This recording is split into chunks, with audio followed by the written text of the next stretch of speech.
படகு எப்படி இருக்கும்? அது நிரம்பாது, வெறுமையாக தான் இருக்கும்.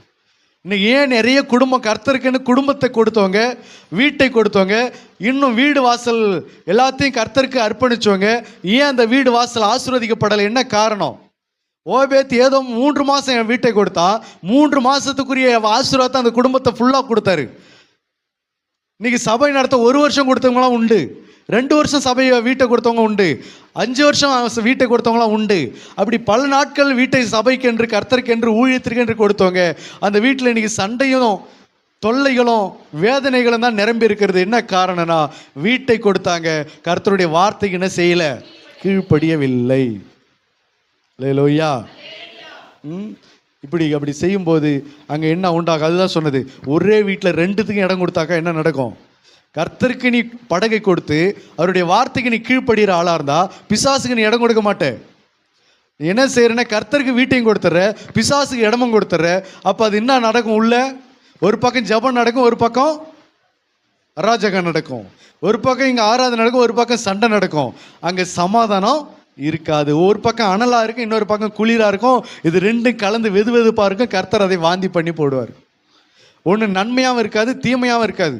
அது ஒரு குழப்பத்தில் ஓடிக்கிட்டு இருக்கும். ஆகியனால தான் சொல்கிறார், பிசாசுக்கு என்ன செய்யாதீங்க? இடம் கொடுக்காதீங்க. கர்த்தருக்கு இடம் கொடுத்த நீங்கள் கர்த்தருடைய வார்த்தைக்கு என்ன செய்யணும்? கீழ்ப்படிய வேண்டும். அல்லேலூயா. அது மட்டுமல்ல, ஒரு குடும்பம் கர்த்தருக்கே ஊழியம் செஞ்சது. ஒரு குடும்பமே கர்த்தருக்கு என்ன செஞ்சது? ஊழியம் செஞ்சது. கடைசியில் அந்த குடும்பம் என்ன ஆச்சுன்னு கேட்டால் அழிஞ்சு தான் போச்சு. தகப்பன்லேருந்து பிள்ளைகள்லேருந்து எல்லாரும் கர்த்தருக்கு ஊழியம் செஞ்சாங்க. கடைசியில் அதனுடைய முடிவு என்ன? அந்த குடும்பம் அழிஞ்சது. அல்லேலூயா. யார் குடும்பம்? ஏலி, ஓப்னி, பினெகாசு, அவனுடைய மருமக எல்லாம் சேர்ந்து அந்த குடும்பமே கர்த்தருக்காக ஊழியம் செய்வதற்காக அர்ப்பணிச்சுக்கிட்ட குடும்பம். ஊழியத்திற்கென்று, சபைக்கென்று தங்களை அர்ப்பணித்து கொண்ட குடும்பம். கடைசியில் அந்த குடும்பம் என்னாச்சு? ஒரே நாளில் மரிச்சு போனாங்க. ஊழியம் செஞ்சால் மரணம் வருமா? ஊழியம் செஞ்சால் ஆசீர்வதிக்கப்படுமா? மரணம் வருமா? அல்லேலூயா. ஆனால் அந்த குடும்பம் என்னாச்சு? செத்து போச்சு. அப்போ ஊரில் இருக்கிறவங்களாம் பார்த்தா என்ன சொல்லியிருப்பாங்க?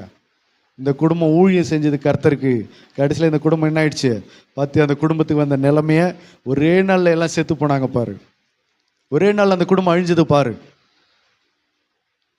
காரணம், ஓப்பனியும் பிணைகாசும் பண்ணது வெளியில் என்ன பண்ணாது? யாருக்கும் தெரியாது. அழிஞ்சது மட்டும்தான் தெரியும். அப்போ காரணம், கர்த்தருக்கு ஊழியம் செய்வதற்கு அர்ப்பணிச்சுக்கிட்டாங்க.